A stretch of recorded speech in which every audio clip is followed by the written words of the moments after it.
Një plak i urtë, tha dikur, mos telefono dik më shumë se 2 herë.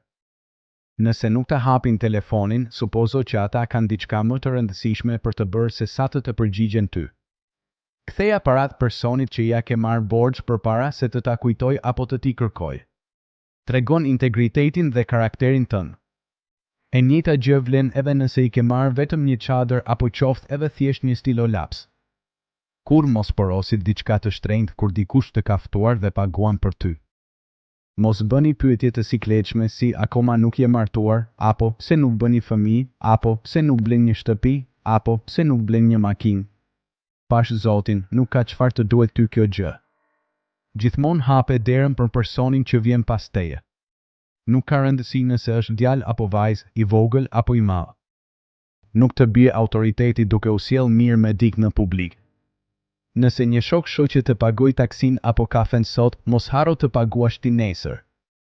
Respekto mendimin ndryshe. Mos haro se ajo që të duket ty si numri 6, personi përballë teje i duket si numri 9. Një mendim i dytë gjithmonë sjell dobi. Kur mos e ndërprit dik që po flet. Lëri t'i thonë të gjitha, dëgjoj të gjitha, pastaj filtroj të gjitha. Nëse ngacmon me dik dhe duket se ai nuk po e pëlqen këtë, duhet të ndalosh dhe të mos e bësh më kurrë. Kjo gjë do ta inkurajojë atë person dhe tregon se ti je një njeri i cili e vlerëson atë. Thuaj faleminderit kur dikush po të ndihmon. Lëvdoje tjetrin në sy të tjerëve, por korrigjoje privatisht. Asnjëherë mos komento për peshën e dikujt. Thjesht thuaj që nke në formë. Nëse ai ka dëshirë të diskutoj për të humbur peshë, do ta hap vet i pari muhabetin. Kur dikush të tregon një foto në telefonin e tij, mos kalo në fotot e tjera majtas apo djathtas. Asnjëherë nuk e dim se çfarë ka në vijim dhe ndoshta do të ishte më mirë të mos e dim. Nëse kolegu apo miku të tregon se ka lënë takim me mjekun, mos pyet se për çfarë bëhet fjalë, thjesht thuaj shpresoj të jesh mirë dhe asgjë serioze. Mos e vendos atë në pozitë të vështirë që të detyrohet të tregoj për sëmundjet e tij personale.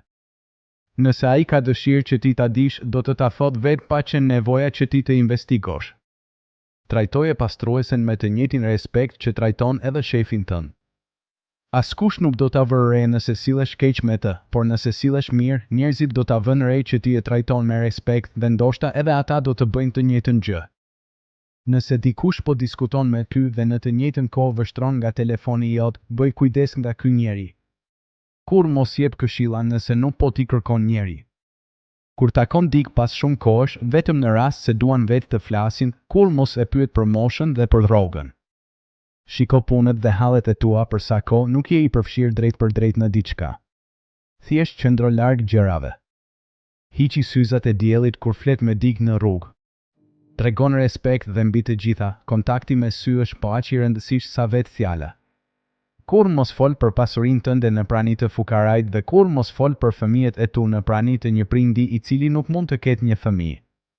Pasi ke lexuar një mesazh të mirë në telefon, gjithmonë thuaj faleminderit për mesazhin. Mirënjohja është rruga më e lehtë për të arritur diçka që nuk e ke.